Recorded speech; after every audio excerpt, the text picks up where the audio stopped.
Alors, bonjour à toutes et à tous. Bienvenue pour ce deuxième rendez-vous du mois de l'IA égalitaire organisé par le Laboratoire de l'égalité. Donc, je suis Hélène Dex-Van Ruys et je copilote avec Muriel Garnier le groupe de travail sur l'IA et les femmes. Et aujourd'hui, c'est Sandrine M qui a rejoint notre think tank dernièrement qui va animer cette table ronde. Alors, comme vous le savez, le Laboratoire de l'égalité fête ses 10 ans d'expérience, enfin 10 ans d'existence, pardon, mais d'expérience également. Alors, qu'est-ce que le Laboratoire de l'égalité?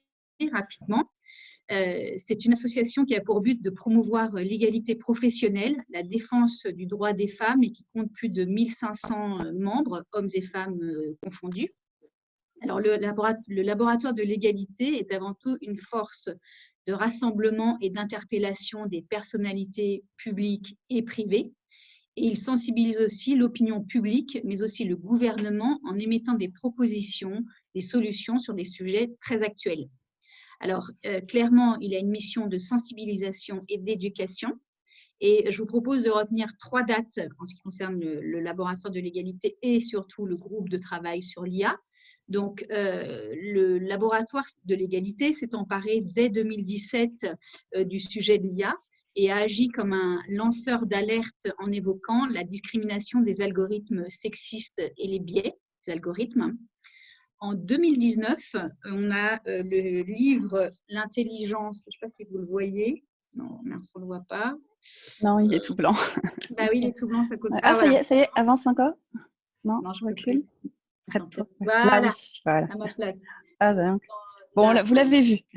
Donc, vous avez pu voir ce fantastique livre qui s'appelle « L'intelligence artificielle, pas sans elle » de la collection Égal à égal que le laboratoire de l'égalité a mis en place. Il a été écrit par Aude Bernheim et Flora Vincent et préfacé par Cédric Villani sous l'égide du laboratoire de l'égalité.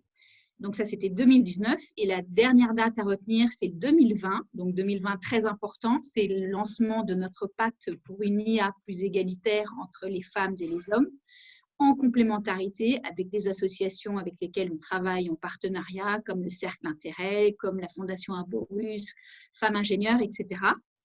Et je voudrais juste revenir rapidement sur le pacte qui a 4 missions principales. Donc, éviter de reproduire les inégalités hommes-femmes dans l'IA. A contrario, faire de l'IA un moteur d'égalité. Donc, on réduit les inégalités et on remet un coup d'accélérateur sur les égalités femmes-hommes. On accélère la mixité entre les équipes de l'IA et surtout, on mobilise tous les acteurs de l'IA. Quand je dis tous les acteurs, c'est toutes les parties prenantes, les associations, la société civile, les médias, le gouvernement, les entreprises, donc toutes les parties prenantes qui, de près ou de loin ont à voir avec l'IA. Et donc, comme vous avez pu le constater, nous célébrons donc les 10 ans du laboratoire de l'égalité et nous avons mis en place des rendez-vous hebdomadaires sur l'IA en proposant des tables rondes avec des différentes parties prenantes. Et la semaine dernière, vous avez été très nombreuses et nombreux à nous suivre pour le premier rendez-vous qui était avec les associations.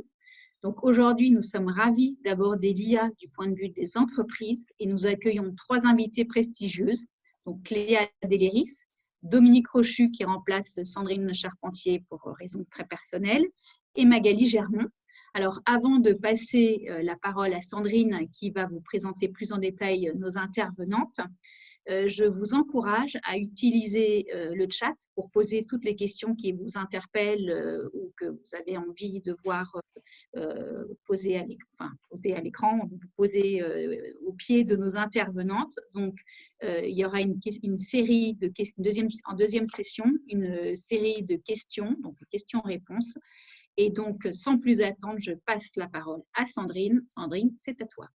Merci beaucoup, merci Hélène. Alors tout d'abord, merci à Léa, Magali et Dominique d'avoir accepté de venir présenter votre témoignage à cette table ronde. Donc comme l'a introduit Hélène, le cycle que vous suivez avec nos différents rendez-vous du mois de l'IA égalitaire, va permettre de couvrir un certain nombre de volets. Ce qu'on cherche à vraiment toucher du doigt le plus proche possible aujourd'hui, c'est dans le monde des entreprises. Les entreprises qui s'engagent, qui agissent pour définir une stratégie d'IA égalitaire, pour mettre en place des instances de gouvernance, pour former leurs équipes, en particulier par rapport au biais, pour mesurer ce qui existe et les progrès apportés par les différentes actions.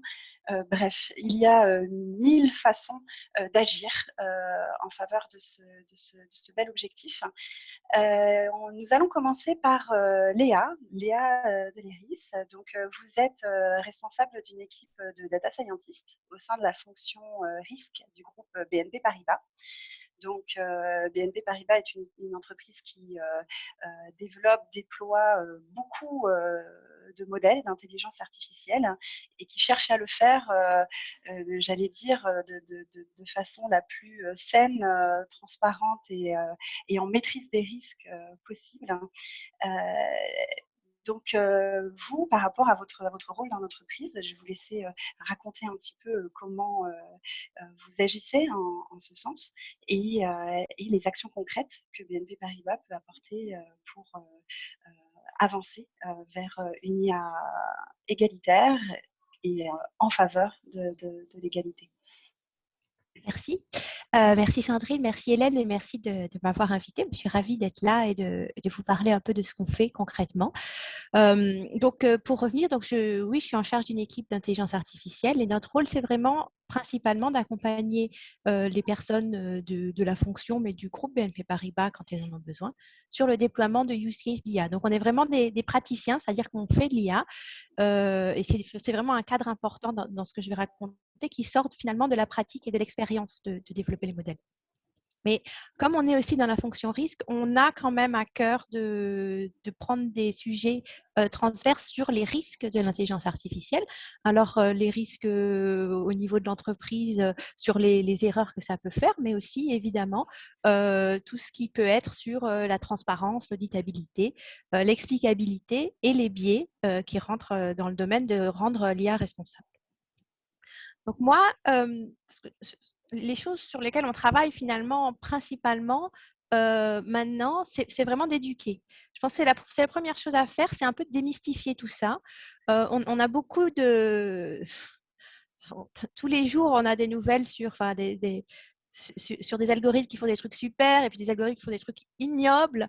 Et ce n'est pas toujours facile de comprendre d'où ça vient parce que c'est des algorithmes. Et comment ça se passe et comment on est. Et souvent, on a tendance à mettre naïvement sur la machine cette responsabilité. Mais les machines, elles ne sont pas mal intentionnées, elles sont juste non intentionnées, elles sont juste utilisées par des humains. Et c'est ces humains qu'il faut qu'on éduque un petit peu.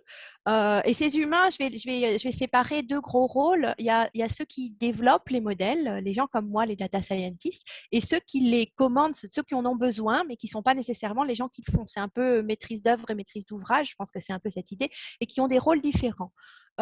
Et donc, la personne qui développe le modèle, il faut qu'elle s'assure qu'elle le fasse bien et qu'elle fasse donc quelque chose qui est non biaisé.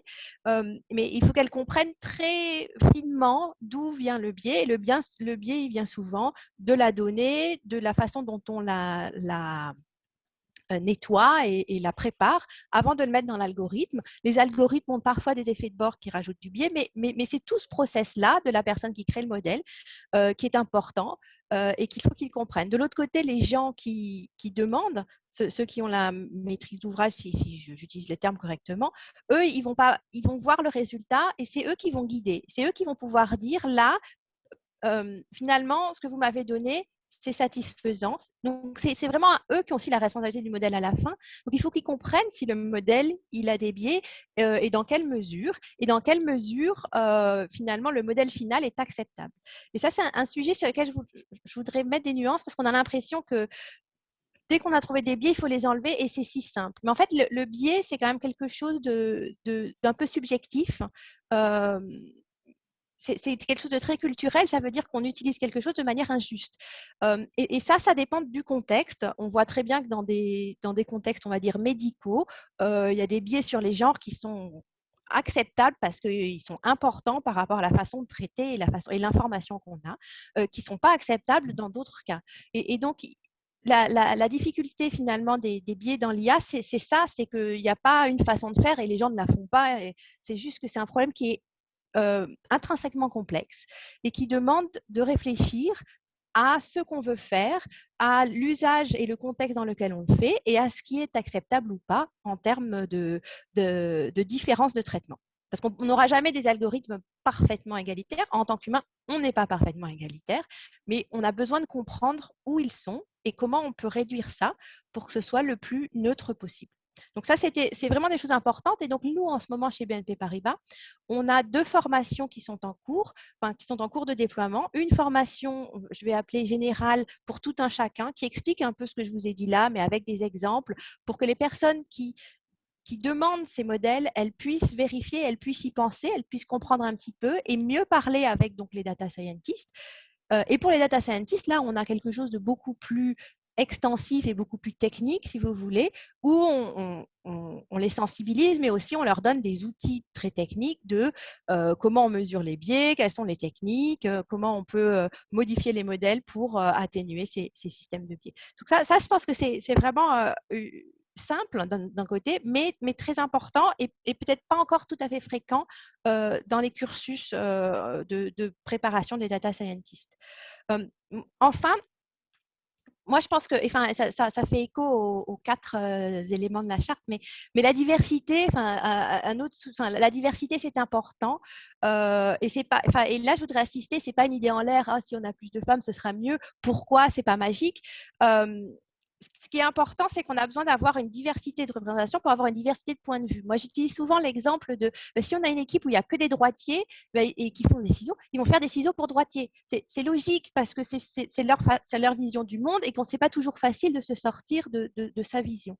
Ce que la diversité amène, c'est une capacité à prendre du recul, à avoir des perspectives diverses et aussi à challenger finalement les résultats. Donc, c'est pour ça que c'est important. Et il y a des statistiques qui montrent que la diversité, par exemple, dans les films, dans les personnes qui font les scénarios des films, augmente la représentation des femmes dans les films. Parce que si on regarde, il y a un test qui s'appelle le Bechdel test qui montre que 50% des films d'Hollywood ne passent pas ce test ou pour être on ne dit pas successful, mais pour passer ce test, il faut qu'il y ait au moins 2 femmes qui se parlent entre elles d'autre chose que d'un homme.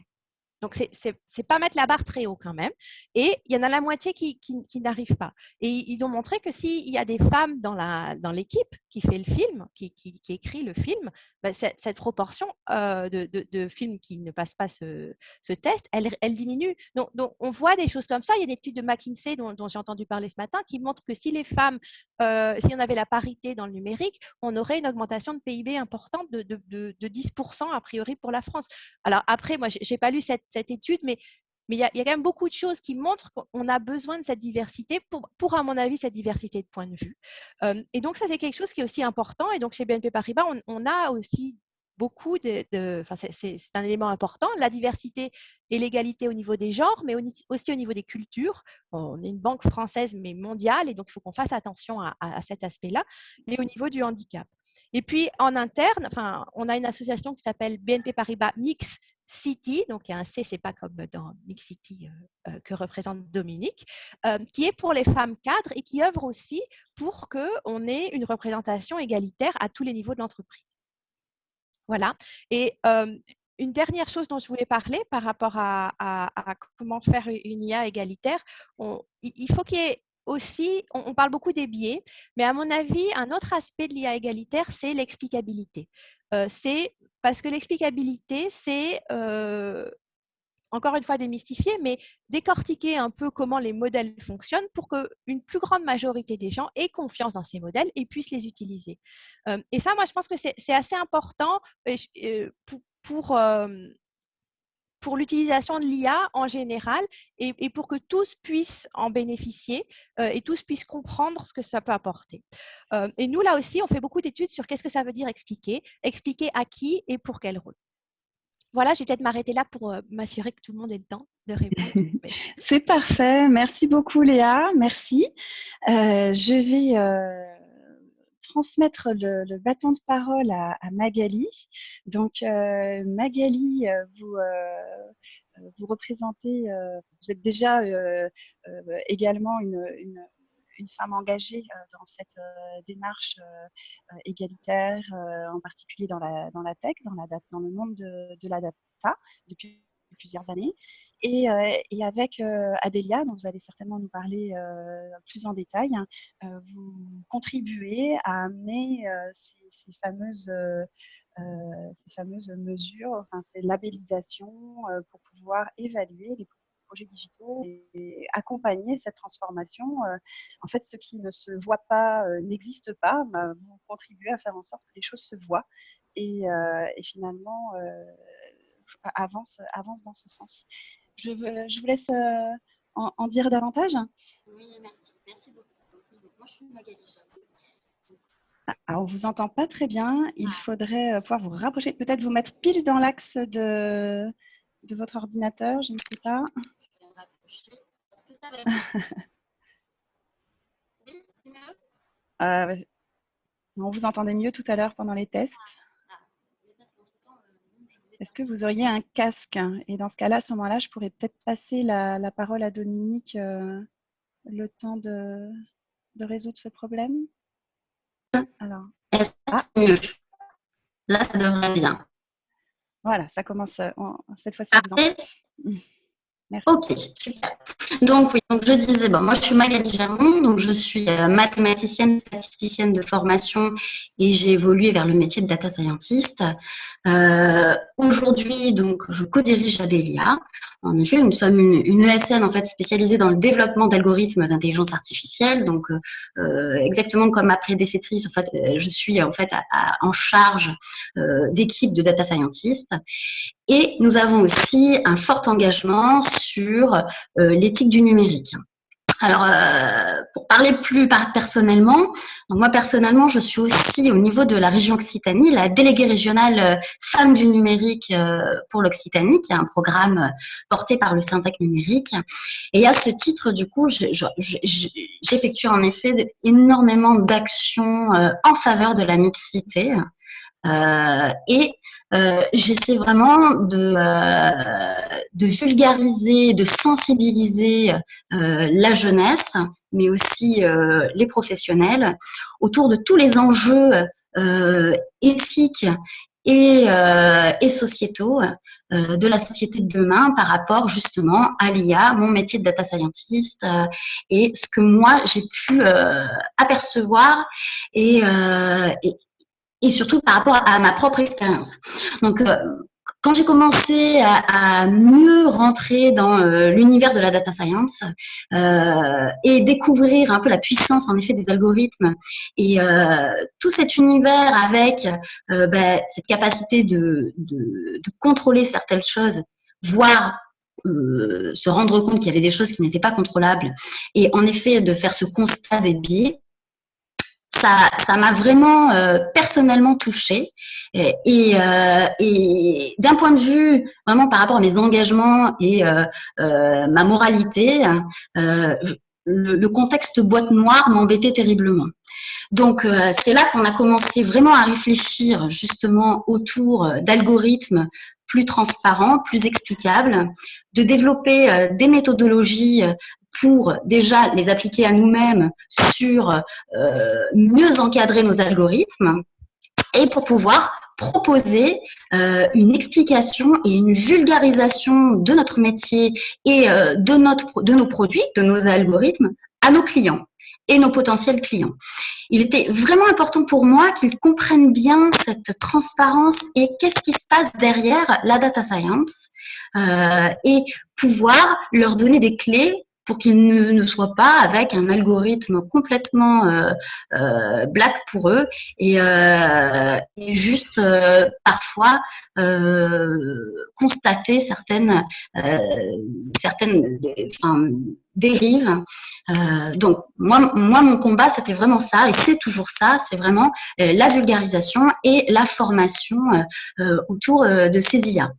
Avec la naissance d'Adélia et le rapprochement donc avec le CIO principal qui est Jérôme Béranger, l'idée c'était, alors lui il avait déjà ce label qui s'appelle le label Adèle dans son ancienne société et on a fait évoluer ce label. Donc notre objectif aujourd'hui c'est vraiment d'être un tiers de confiance pour les entreprises, pour les sociétés qui voudraient s'engager dans une démarche éthique et donc plus responsable, de proposer une manière d'évaluer d'un point de vue éthique leurs projets digitaux et leurs intelligences artificielles. Donc, tout le concept s'effectue autour d'un questionnaire qui permet un scoring et un sous-scoring autour de différentes dimensions de ce projet et de cette IA pour pouvoir vraiment donner un score et sortir un rapport avec des recommandations et des axes d'amélioration qui soient le plus pragmatique et possible à mettre en œuvre avec vraiment un plan d'action identifié pour que les entreprises se sentent dans cette démarche éthique par rapport à leur projet. Donc, comment ça se passe ce label? Ce label, il est fondé vraiment sur des dimensions éthiques. L'éthique, dès l'origine, il faut que les sociétés comprennent que leurs projets doivent être mieux encadrés. Mieux encadrés, ça veut dire apporter plus de confiance pour leurs clients, mais aussi pour leurs futurs clients, mais aussi plus de confiance pour leurs collaborateurs. Donc, c'est proposer une approche vraiment globale et transversale autour des grands thèmes éthiques qui seraient se poser des bonnes questions.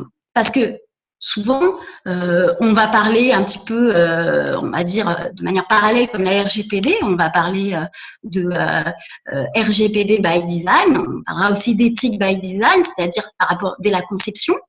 Mais un projet, il évolue dans le temps. Donc, l'idée, c'est d'apporter aussi cette méthodologie qui soit évolutive et qui puisse accompagner l'ensemble du cycle d'évolution de ce projet ou de cette IA.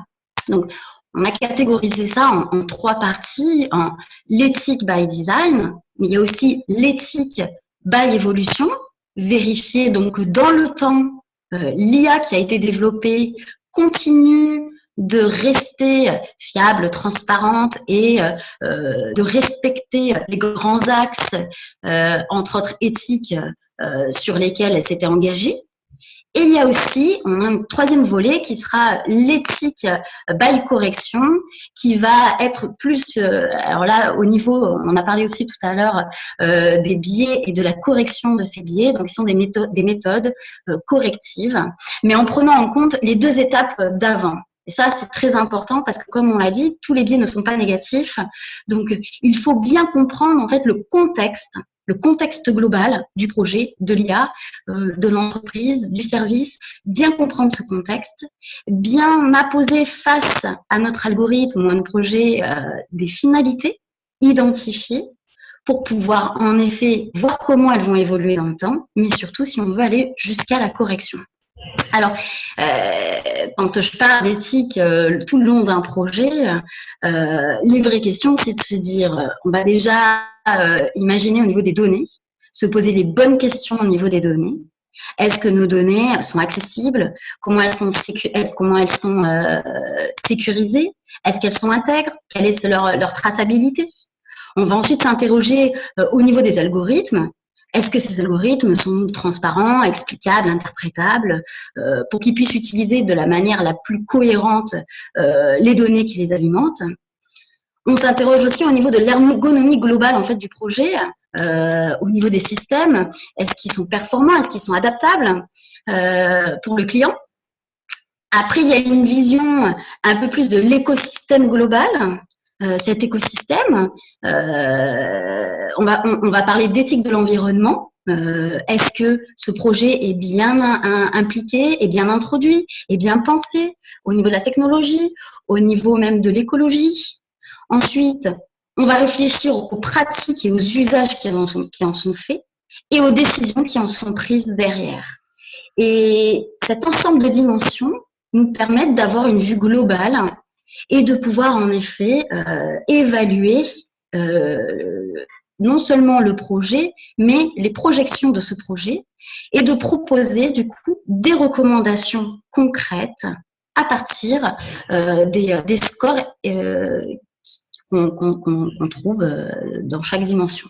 Donc l'idée vraiment, c'est pour chaque projet qui est labellisé, qu'il y ait vraiment un suivi derrière personnalisé des points forts et des points faibles pour arriver à un label, c'est-à-dire un compliant, donc une conformité par rapport aux attentes éthiques.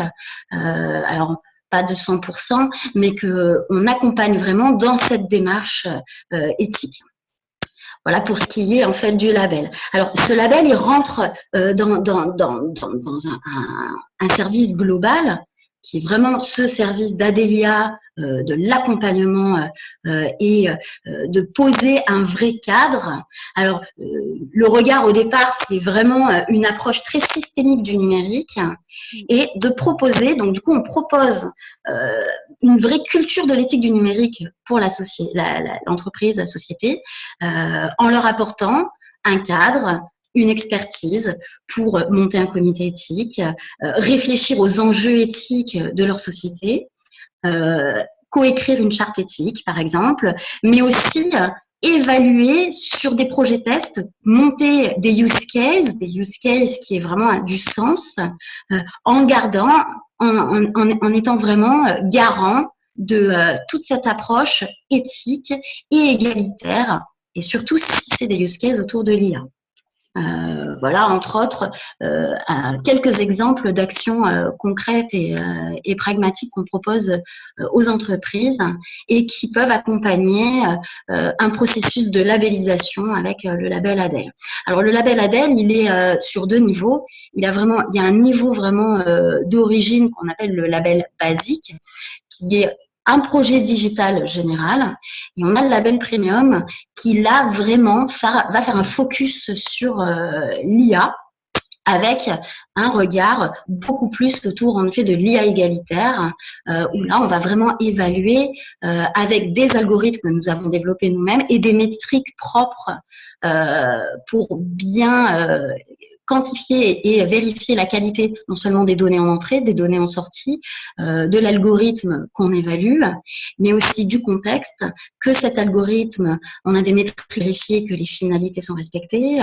On a aussi toute une partie éthique des résultats et surtout ce concept by évolution, donc dans le temps, de vérifier en plus que exactement, qu'aujourd'hui, peut-être que cet algorithme respecte nos dimensions et les valeurs qu'on s'était posées, mais est-ce que dans le temps, il va continuer à respecter ces valeurs, d'où l'éthique by évolution.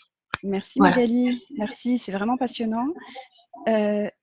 Du coup, cette notion de label permet de faire avancer le monde de l'entreprise par de l'acculturation et des mesures concrètes. Dominique, je me tourne vers vous maintenant, je me tourne virtuellement vers vous maintenant. Oui, merci d'avoir pris le relais. Nous avons une pensée bien sympathique pour Sandrine Charpentier qui aurait adoré faire partie de cette table ronde. Vous êtes comme avec Sandrine cofondatrice de Mixity que vous allez nous présenter justement. Mixity qui permet aussi de mesurer une certaine empreinte sociale des entreprises et qui a un rôle tout particulier dans cet objectif de tendre vers des IA égalitaires et en faveur de l'égalité. Je vous en prie, Dominique. Merci, bonjour à tout le monde. Je n'ai peut-être pas pu saluer chaque personne. Alors, Mixity, effectivement, je suis cofondatrice avec et Jérôme Fortino et Sandrine, parce que nous sommes en mixité, je tiens à le dire. Nous ne sommes pas 2, mais 3. Donc, c'est important aussi d'avoir aussi… Non, mais je ne vous l'avais pas dit, donc c'est important aussi de dire qu'il faut aussi… que les femmes soient inclusives aussi. Donc, c'est la première solution, Mixity, c'est la première solution digitale d'évaluation de la diversité et de l'inclusion. Alors, qu'est-ce que ça veut dire? Ça veut dire qu'on se rend compte que sur les 5 chapitres majeurs de la diversité et de l'inclusion, qui sont l'égalité femmes-hommes, évidemment, on est bien là, le handicap, aussi l'aspect multigénérationnel, l'aspect multiculturel et l'identité de genre. Alors, pourquoi ces 5 items? Parce que ce sont les 5 items majeurs de la diversité. Et pourquoi on adresse en fait tous ces sujets? Comme ça a été dit précédemment, mais je crois qu'on en est tous conscients. D'abord, on a la chance d'avoir la data aujourd'hui dans ces années-là qui permettent effectivement de mesurer, parce que si on ne peut pas. Donc ça, c'est déjà le principe de base, la mesure qui aide à progresser. Le deuxième volet, vous savez qu'aujourd'hui, on parle beaucoup de réduire l'empreinte numérique, l'empreinte carbone. Et nous, on s'est dit, en fait, il n'y a pas d'empreinte sociale. En fait, il n'y a pas d'empreinte de tout ce que fait l'entreprise de bien sur la mixité, la diversité, l'inclusion. Du coup, c'est vraiment l'empreinte sociale, puisque ça représente toutes les populations, je dirais, de l'entreprise. Donc, c'est pour ça qu'on a décidé de faire, nous, cette empreinte sociale. Et puis, comme on parle de réduire les autres, eh ben, je crois que c'est le moment d'augmenter notre part d'humanité un peu partout. Alors, juste un petit clin d'œil pour, par exemple, l'aspect générationnel, parce qu'avant, on disait un peu intergénération, et puis on se rend compte que dans les entreprises, aujourd'hui, il y a plutôt 3 générations, donc c'est bien du multigénération. Et puis, en ce qui me concerne, j'ai l'originalité, je dirais, d'être dans une certaine tranche d'âge qui fait qu'en principe, on ne crée plus de start-up dans l'imaginaire et dans les biais et les stéréotypes. Les gens pensent toujours que c'est consacré effectivement à des jeunes, plutôt des hommes évidemment, donc on est bien dans la tech. Donc c'est assez intéressant aussi de dire que soi-même, on peut contribuer aussi modestement à faire tomber aussi les stéréotypes et les biais. Sur Mixity, l'avantage qu'on a par rapport à des indicateurs et de la data que quelquefois les entreprises développent elles-mêmes, c'est qu'on est un acteur neutre. C'est-à-dire qu'une entreprise peut toujours faire ses propres KPI, ses indicateurs, ses scores, enfin surtout ses indicateurs, mais en définitive, elle se compare avec qui et comment. Elle se compare avec elle-même, avec sa vision de son secteur, de son marché. Nous, on a l'avantage d'être un acteur neutre.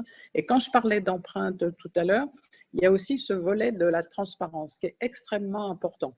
Alors aujourd'hui, on a sur le site de Mixity un certain nombre d'entreprises qui ont publié leur empreinte sur les 5 items, hein, bien sûr, toujours.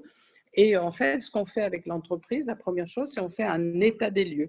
On fait en fait la cartographie, on scanne en fait toutes les procédures, toutes les actions de l'entreprise sur les 5 items.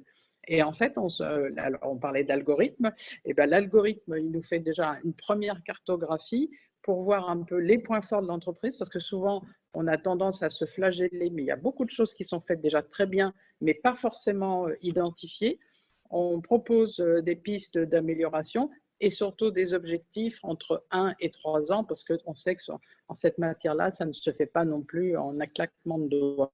Donc ça, c'est très important aussi. Quand je parlais de la transparence, nous, on invite aussi les entreprises à publier leur empreinte parce qu'en fait, là, du coup, on a un sujet qui est adressé par l'entreprise. Donc, c'est une vraie fierté chez les collaborateurs. Je pense à des grands groupes aussi bien que des PME, que des startups qui tout à coup se disent quand même, mon entreprise, elle adresse le sujet de la diversité 5 sur 5, enfin, ou 100% ou 360%.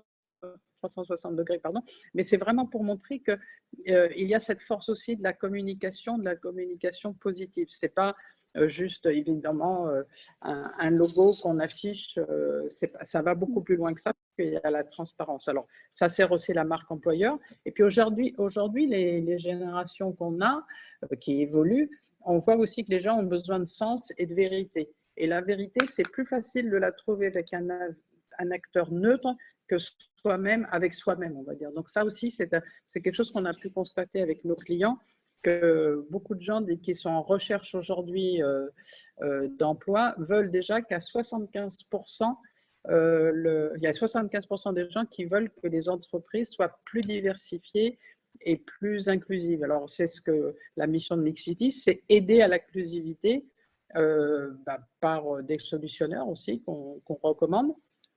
Et si on fait un focus plus sur l'IA égalitaire, moi je la préfère plutôt inclusive qu'égalitaire, parce que quelquefois avec le mot égalité en France, on est un peu acharné là-dessus, et quelquefois, et pourtant je suis une femme convaincue de l'égalité entre les femmes et les hommes, ça n'a rien à voir, mais quelquefois l'équité est plus juste que l'égalité.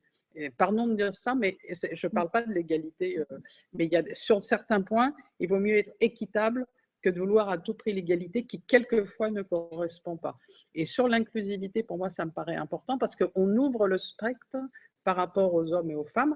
De la condition, c'est je suis aussi comme je viens dans l'entreprise. C'est-à-dire que je suis un homme, une femme, ou je suis aussi, je dirais, entre les deux, parce qu'il y a des gens qui ne veulent pas non plus être affichés ni homme ni femme, aussi, c'est leur droit. Donc là aussi, les gens non binaires, ils ont aussi le droit à cette différence. C'est pour ça que pour moi, c'est plus intéressant d'avoir cette notion d'inclusivité, d'être plus large, que le seul spectre égalitaire. Mais ce qui est important, c'est que les humains, tous à la fin, soient traités de façon égalitaire. C'est ça qui est intéressant en fait. Alors sur la partie de ce que fait Mixity en particulier, si on pense plus à l'aspect genre, hein, puisqu'on a dit qu'on avait 5 items, nous aussi on regarde quand on fait ce scan des entreprises, hein, que ce soit des PME, des startups ou des grands comptes, on regarde aussi justement ces aspects de mixité dans la tech, parce que là évidemment que ça a aussi une incidence et une compréhension, et j'ai bien aimé les précédentes interventions qui disent que bah oui, l'algorithme lui-même, c'est comme un crayon, quoi. En fait, il est ce qu'on en fait, enfin, ce que les humains en font, alors soit à la commande, soit à la réalisation, soit à l'exploitation. Ça, c'est extrêmement intéressant.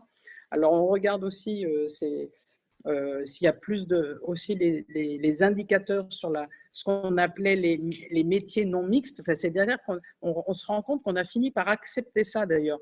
On s'est dit, tiens, il y a des métiers non mixtes et c'est répertorié dans plein de questionnaires. Donc, c'est assez intéressant de voir que c'est comme si on acceptait garder. Je dirais, c'est comme le sport, traditionnellement masculin. Comment on peut effectivement augmenter la part des femmes pour le coup. On regarde aussi si dans la formation des gens, on va dire de l'informatique, de la tech, appelons ça comme on veut, mais à l'arrivée, c'est quand même le même secteur, si effectivement il y a de la formation aux discriminations. Parce que plus on est formé, plus on est inclusif. Nous, Mixity, on est vraiment sur l'inclusion. La discrimination, c'est évidemment que ça existe, il faut faire attention, mais plus il y a d'inclusion, plus on lutte contre les discriminations. Et puis on est plutôt dans un volet positif, on veut vraiment faire avancer l'entreprise, les entreprises sur ce niveau-là. Et quand on parlait des biais, là aussi c'est intéressant, c'est pour ça qu'il faut ouvrir aussi à ça. Je lisais des études là récemment sur la reconnaissance faciale. On sait aussi, c'est pour ça que je parle des équipes diversifiées, parce que si vous avez des gens qui ont tous le même profil, et ce serait vrai peut-être aujourd'hui, si on n'avait que des femmes, je dirais, alors je vais dire le mot, des femmes blanches qui développaient, peut-être qu'on retrouverait aussi d'autres biais, d'autres stéréotypes. C'est pour ça qu'il faut absolument une diversité des profils et des personnes. Ça, c'est très important. Mais on voit qu'il y a quand même et la reconnaissance faciale, on a vu, c'est vu par les États-Unis, où les premières erreurs, en fait, c'est que comme il y avait beaucoup de gens blancs d'un certain âge qui développaient, ils développaient sur ce qu'ils sont, et ce n'est pas non plus condamnable, il n'y avait pas forcément une volonté, il y avait un oubli. Donc, évidemment, et je lisais l'étude qui disait que, effectivement, les premières non reconnues, par exemple, dans ces études-là, c'était les femmes noires. Donc, elles étaient et femmes et noires. Donc là, on est dans l'intersectionnalité. Donc, ça, c'est très intéressant aussi à regarder. Mais on voit quand même qu'il y a des progrès, puisque en 2014, il y avait un taux moyen d'échec, on va dire, des logiciels avec l'IA qui était à peu près de 4%. Et maintenant, on est à 0,8%, donc oui, c'est ça, presque 0,1. Donc, on voit quand même que tout le monde prend conscience de ça. Et sur les biais, j'entendais tout à l'heure, on disait, d'abord, on en a tous, hein, peut-être aujourd'hui, dans l'instant, moi, je dis quelque chose qui est un biais aussi, j'en ai peut-être hier et demain, donc il faut être modeste, tout n'est pas voulu, mais je pense quand même qu'il faut faire attention, il faut toujours laisser la liberté, en fait. Je crois que tout ça, c'est un accès à la liberté, c'est-à-dire qu'à chaque fois qu'on met un biais, finalement, souvent, c'est une barrière, en fait. C'est ça qu'on ne se rend pas compte. C'est-à-dire, on voit bien, si on disait sur les hommes et sur les femmes, les gars. Alors, moi, je viens aussi du monde du sport où on a tellement dit que les filles ne pouvaient pas pratiquer le football, pas pratiquer le rugby, et que les garçons, c'était pas bien s'ils faisaient du patinage ou de la gymnastique. On voit bien, en fait, que c'est un manque d'ouverture, tout simplement. C'est pour ça que plus on aura des profils diversifiés, plus on sera apte. Et ça commence à la maternelle. Mon grand combat aujourd'hui, c'est si je devais faire quelque chose, je ferais des actions dans les maternelles. Parce qu'en fait, après, quand on a toutes les actions, on a toutes les actions qu'on voit dans toutes les associations, auprès des écoles, des lycées, tout ça, c'est bien sûr important, mais c'est plus suffisant. On voit bien, ça ne bouge pas assez. Donc aujourd'hui, moi, je propose qu'on attaque les maternelles. On élargit. Voilà, c'est ça. Donc, on parlait des entreprises aujourd'hui et on se rend compte que finalement, comme vous disiez, Dominique, on amène aux entreprises ce qu'on est et comme on est. Et donc, si on est sensibilisé dès le plus jeune âge, ça contribuera à ce que nos sociétés soient le reflet d'une meilleure société. Oui, et ça apprend la tolérance, le respect. Ouais. Donc, attaquons les maternelles. Attaquons les maternelles. Alors, je vous remercie beaucoup pour vos différents témoignages. Donc, ce que je retiendrai, c'est vraiment cette notion d'action concrète au quotidien pour être conscient du risque, être sensibilisé sur toute la valeur que l'IA peut apporter et tout ce que l'humain doit y mettre et en tirer. Le besoin de mesure, le besoin de mixité, alors mixité homme-femme, mais pas que, qu'on doit vraiment faire progresser l'IA pour une IA plus inclusive, mais aussi utiliser l'IA qui peut nous aider à faire de nos sociétés des sociétés plus inclusives. J'ai bien aimé l'existence de ces deux angles. Pour conclure cette table ronde, je vais vous redonner la parole à chacune pour quelques mots. Juste si vraiment en 3-4 mots, vous pouviez nous décrire la mesure que nous devrions prendre collectivement, politiquement, enfin peu importe, on va dire, la mesure pour faire changer le monde pour une IA plus inclusive. Alors la mesure que vous défendriez, Léa, ce serait laquelle ? Alors, moi, je prendrais un petit peu le contrepoint de Dominique. Je suis tout à fait d'accord. Attaquons les maternelles. Mais je n'ai pas du tout cette patience. Et moi, la mesure, ce serait la reconversion des gens dans l'entreprise. Enfin, qu'on n'attende pas que les gens qui sont en maternelle, ce serait la reconversion de 7 à 77 ans. Et je pense que la chose à faire, c'est d'aider les gens à se libérer là-dessus parce qu'ils pensent qu'ils ne peuvent pas. Il y a beaucoup de gens qui pensent j'imagine qu'ils s'autocensurent. Et en fait, on peut vraiment les accompagner. Le mindset est là, à mon avis, à la fois dans les entreprises, il y a les outils pour, dans un rôle professionnel, arriver à avancer. Et je pense que ça ferait changer les choses aussi. Donc, amener plus de monde à transformer, à se réorienter professionnellement vers cette tech, plus de diversité. Merci. Magali, votre mesure, la mesure que vous défendriez ? Alors moi, la mesure pour une IA égalitaire, mais j'aimerais encore plus dire intègre, humaniste et surtout bienveillante. Moi, je mettrais l'accent sur une culture éthique du numérique dès le plus jeune âge et vraiment au profil de tous, auprès des professionnels autour de formation, de certification, de parcours autour d'utilisateurs et des citoyens, autour vraiment de la vulgarisation de l'éthique. Pourquoi pas imaginer des tutos vidéo, des bandes dessinées, vraiment développer cette culture de l'éthique numérique pour ne pas engendrer ce qu'il risquerait de se passer, c'est-à-dire une fracture en fait numérique, un peu au regard de la fracture sociale et économique. Merci Magali. Voilà. Dominique, votre mesure? Moi, j'aime beaucoup ce mot-là parce qu'on peut lui donner plein de Oui, sens en plus, hein. d'ailleurs, dans nos échanges Oui, aussi. exactement, on peut donner plein de sens. Moi, j'aime bien l'idée de mesurer parce qu'on va progresser et je comprends qu'on puisse trouver que les maternelles, ça va être long, ça me plaît bien, mais finalement, en fait, c'est ça, en fait, c'est donner aussi la chance, peut-être aussi, à des étudiants, à des gens de toute génération, d'investir les écoles. Parce que je pense quand même que quoi qu'on en dise, alors on peut aller un peu plus haut que la maternelle, j'entends bien ce que tu disais tout à l'heure, mais en fait, c'est toujours aussi l'exemple aussi qui va faire qu'on évolue. Donc, moi, je dirais que, par exemple, toutes les écoles d'ingénieurs, il faudrait aussi que les jeunes étudiants, ils s'envahissent aussi, alors les garçons et les filles, pour montrer aussi que ces métiers de la data sont indispensables pour demain. Merci Dominique. Merci. Hélène, je te rends la main pour la volontiers. suite. Alors, merci beaucoup à toutes pour vos éclairages inspirants et tout à fait intéressants. Malheureusement, je vois on a déjà empiété sur notre timing, donc je pense qu'il n'y aura pas de questions. En revanche, je vous invite et je vous encourage à partager et à nous rejoindre la semaine prochaine pour la 3e table ronde qui aura lieu sur la table ronde sur les organismes de formation. Nous recevrons l'école 42, Saint-Plon et une ancienne étudiante de Saint-Plon. Donc, ça sera aussi tout à fait passionnant comme aujourd'hui. Donc, n'hésitez pas. Nous allons vous faire passer l'invitation. Rejoignez-nous nombreuses pour vous inscrire nombreuses et nombreux, pardon.